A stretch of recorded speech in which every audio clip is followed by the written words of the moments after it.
সাম্প্রতিক সময়ে বিভিন্ন সামাজিক যোগাযোগ মাধ্যমে বিশ্ববিদ্যালয়ের সুনাম ক্ষুণ্ণ করার অপচেষ্টা চলছে। বিশ্ববিদ্যালয়ের সাথে সংশ্লিষ্ট কিছু অসাধু ব্যক্তি অপপ্রচার চালাচ্ছেন। তারা নিজেদের স্বার্থ সিদ্ধির জন্য সামাজিক যোগাযোগ মাধ্যমে ভিত্তিহীন ও মন গড়া বক্তব্য প্রচার করছেন। আপনারা অবগত আছেন যে সম্প্রতি সামাজিক যোগাযোগ মাধ্যম ও অনলাইন নিউজ পোর্টালে রবীন্দ্র মৈত্রী বিশ্ববিদ্যালয়ের trustee professor doctor Abu Sayeed Mohammad Ali এবং জনাব মোহাম্মদ মুনিরুজ্জামানের বিরুদ্ধে উক্ত বিশ্ববিদ্যালয়ের শিক্ষক, কর্মকর্তা, কর্মচারী, ছাত্রছাত্রীদের মোবাইল ব্যাগ চেক করা, অমানবিক আচরণ করা, জোর করে বের করে দেওয়ার জন্য তালিকা করা বা সিনিয়র অধ্যাপকদের জোরপূর্বক পদত্যাগ করে বের করে দেওয়া সহ যাবতীয় বক্তব্য মিথ্যা, ভিত্তিহীন, বানোয়াট, উদ্দেশ্যপ্রণীত এবং ব্যক্তিগত প্রতিহিংসা থেকেই সৃষ্ট। বিষয়টি সম্পূর্ণ কাল্পনিক ও বানোয়াট। কারণ এ পর্যন্ত কোনো শিক্ষক, কর্মকর্তা, কর্মচারী বা ছাত্রছাত্রী লিখিত বা মৌখিক কোনো অভিযোগ দায়ের করে নাই। এ ধরনের মিথ্যা ও বানোয়াট প্রচারণার বিরুদ্ধে তীব্র নিন্দা ও প্রতিবাদ জ্ঞাপন করছি।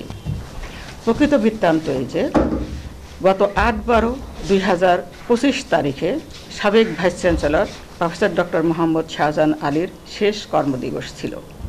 সে পরিপ্রেক্ষিতে কয়েকজন ট্রাস্টি তার সাথে সৌজন্য সাক্ষাৎ করতে যান, মানে বিশ্ববিদ্যালয়ে আসেন আর কি। সে সময় ভাইস চ্যান্সেলর মহোদয় তার জীবনের বিভিন্ন অভিজ্ঞতার বর্ণনা ও বিশ্ববিদ্যালয়ের উন্নয়নের জন্য প্রয়োজনীয় দিক নির্দেশনা দেন। সে সাথে শারীরিক অসুস্থতার কথা বলে 9/12/2025 তারিখ থেকে বিশ্ববিদ্যালয়ে আর কোনো দায়িত্ব পালন করতে পারবেন না মর্মে স্বেচ্ছায় লিখিতভাবে জানিয়ে দৈনন্দিন অভ্যাসবশত দুপুরে লাঞ্চ করার জন্য বাসায় চলে যান। নতুন এবং ফিরে আসা গ্রাহকদের জন্য নগদে চলছে ক্যাশব্যাক সহ প্রতিদিন হাজারো উপহার জেতার সুযোগ। হবে আশা আর ফেরা, সারপ্রাইজ সেরা। অতঃপর সাবেক রেজিস্ট্রার জনাব আব্দুল লতিফ ব্যক্তিগত কারণ দেখিয়ে একটি পদত্যাগপত্র বিশ্ববিদ্যালয় কর্তৃপক্ষের কাছে জমা দেন। পরবর্তীতে কৃষি বিভাগের অধ্যাপক ডাক্তার জাফর উল্লাহ পদত্যাগ করেন। এছাড়া অন্যান্য সকল বিভাগে বিশ্ববিদ্যালয় মঞ্জুরি কমিশনের শর্তানুযায়ী অধ্যাপক ও প্রয়োজনীয় সংখ্যক শিক্ষক কর্মরত আছেন। তবে বর্তমানে vice chancellor, pro vice chancellor ও ট্রেজারারের পদ শূন্য রয়েছে।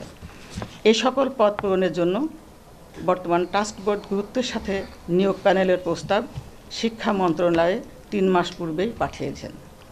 অতি দ্রুতই সরকার বাহাদুর উক্ত পদগুলো পূরণ করবেন বলে আমরা আশা করি। বর্তমানে বিশ্ববিদ্যালয়ে 1,500-এর অধিক শিক্ষার্থী, প্রায় 100 জন শিক্ষক ও কর্মকর্তা, কর্মচারী কর্মরত রয়েছেন। তারা এ বিশ্ববিদ্যালয়ের প্রাণ। তাদের কর্মজীবন, পারিবারিক জীবন, সামাজিক জীবন ও শিক্ষার্থীদের শিক্ষা জীবন এই প্রতিষ্ঠানের সাথে অঙ্গাঙ্গিভাবে জড়িত। এই প্রতিষ্ঠান উচ্চশিক্ষা ও গবেষণার ক্ষেত্রে ভবিষ্যতে আরও গুরুত্বপূর্ণ অবদান রাখতে সক্ষম হবে বলে আমরা মনে করি। তাই অপপ্রচার, মিথ্যাচার ও গুজবে কান না দেওয়ার জন্য সংশ্লিষ্ট সকলকে উদাত্ত আহ্বান জানাচ্ছি। সম্মানিত ইলেকট্রনিক ও প্রিন্ট মিডিয়ার সংবাদকর্মীবৃন্দ, রবীন্দ্র মৈত্রী বিশ্ববিদ্যালয় অভিভাবকহীন হওয়ার গুজব ছড়ানো হয়েছে। এটি সম্পূর্ণ কাল্পনিক ও মিথ্যা। কারণ বোর্ড অব ট্রাস্টিদের তত্ত্বাবধানে বেসরকারি বিশ্ববিদ্যালয় পরিচালিত হয়ে থাকে। অত্র বিশ্ববিদ্যালয়ের বোর্ড অব ট্রাস্টিদের সম্মানিত সদস্যবৃন্দ উপস্থিত আছেন এবং সবসময় খোঁজ খবর রাখছেন। তারা যে কোনো সংকটময় ও প্রয়োজনীয় মুহূর্তে বিশ্ববিদ্যালয়ের সমস্যা সমাধান করার সাধ্যানুযায়ী চেষ্টা করে থাকেন।